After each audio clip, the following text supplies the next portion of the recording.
American insurgents, no imperialist ambitions. After 30 years' absence, Maggio was welcomed home by his mother. She had mourned for him as dead and had built him a tomb. However, he demanded only 3 days and 3 nights before he was summoned to Edo. Those were the days when Japan needed Maggio badly. On July 3rd, 1853, the year after Maggio landed on Ryukyu, Commander Perry made his sudden appearances in Uraga and demanded the opening of Japan. The information about the United States Maggio had brought with him was indispensable to the shogunate. Maggio, before Abe Masahiro, chief of the councils, portrayed the political situation of the United States. I will cite a couple of them. The American government is said to be the best in the world. The president is chosen from the people for his talent and learning. His stay in office is limited to 4 years. But if he excels in virtues and good administration, he is not let go after 4 years. 19 men from all over the country compete for his high office. The president lives very simply and goes about on horseback, followed by a single retainer. Here he enters into the main issue of the Perry extension. America has had long earnest wish to have a friendly relation with Japan because they are treated with humane barbarity when they land on the coast of Japan. So often have American wares wrecked of Japan seas.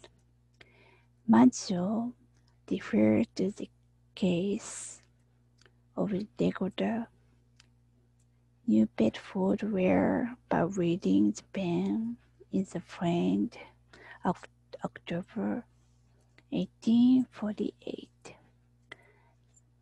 The Raruga was shipwrecked near Matsumai and 15 of her crew left the Dakota around the 5th of June 1848 and fled to Japan in 3 whaleboats after a variety of adventures by land and water.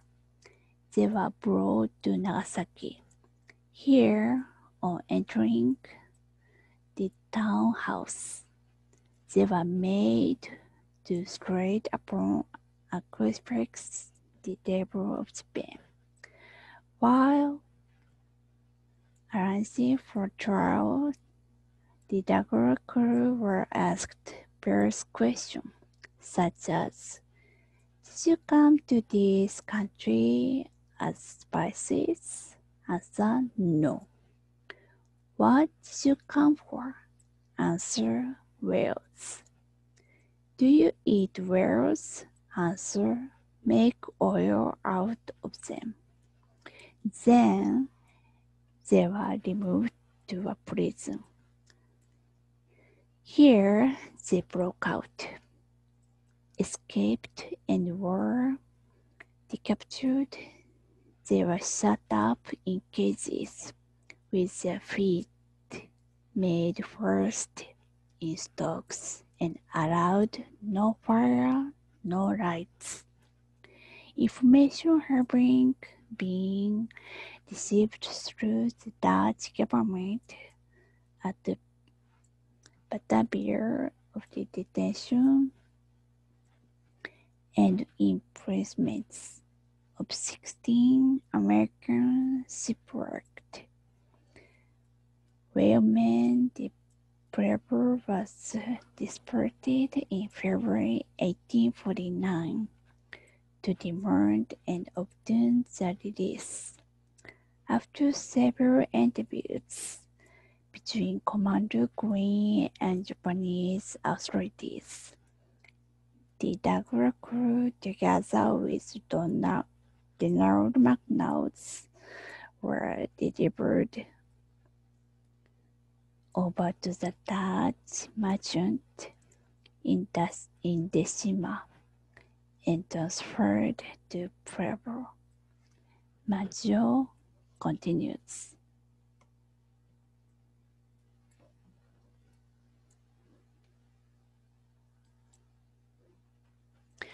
The United States is a peaceful nation, their country being opened. They have no desire to annex any other country.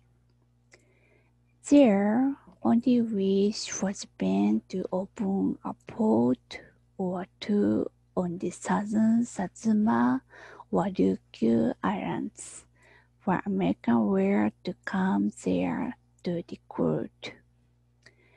There's no question that his report about the United States had a real impact on the high authorities of the Tokugawa government. It served to dispel the unnecessary fears and suspicion of the intents of the Perry expedition in 1853. On Saturday, the 11th of February, 1854, the watchers on the hills of Izu described the approach of the American squad which passed Uraga, where the 7 vessels dropped anchor at the American anchorage. On March 8, 1854, with 500 men landing in 27 boats, Commander Perry left the Powhatan and landed where the negotiations started. Perry made a prayer for kindness to shipwrecked sailors who had been treated like criminals. He hinted that if Japan didn't mend her way, she might expect a war. At last, Perry thanked Hayashi for consenting to the 2 points, the care of castaways, and the supply of wood, coal, and water for Navy's ships. On March 31st, 1854, the Treaty of Amity and Friendship was signed. This provided in several articles for the human treatment and relief of shipwrecked whalemen. Thus, Maggio succeeded in pacifying anti-Japanese feelings among American people, especially whalemen. One could say, Jaime Malpiro predicted the opening of Japan in Moby Dick, and John Mung carried it out, even at the risk of his own life. There is a lot of evidence to justify the Manzo's disciplinary role he played in opening Japan to the outside world.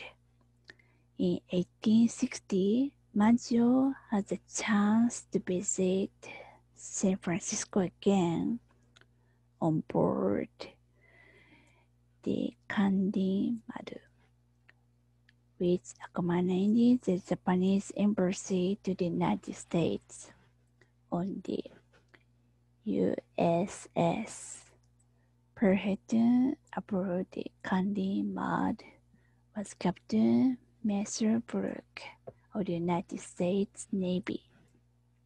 Captain Brooke was deeply impressed with Manzo, who described him as a fine, intelligent fellow with an adventure character and as one of the most remarkable men he had ever seen. Brooke also wrote in his diary, "I am satisfied that he had more to do with the opening of Japan than any other man living."